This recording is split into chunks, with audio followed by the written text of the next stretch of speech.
Welcome back to the vlog, guys. Today is November 12th, 2018, Monday. I'm off today, so I'm breaking the car out to get a wash and wax before the snow falls. I think Thursday is gonna rain.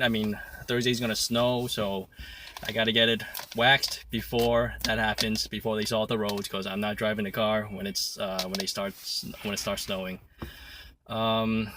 I drove to Ryan Prantil's place, and I'm just waiting for him right now to, take good care of it.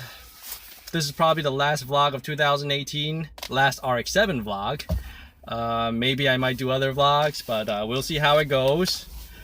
As of now, it's really getting really cold, so we'll see what next year comes up with. And hope you enjoy the rest of the video, just cinematics or something like that. So yeah, happy 2018.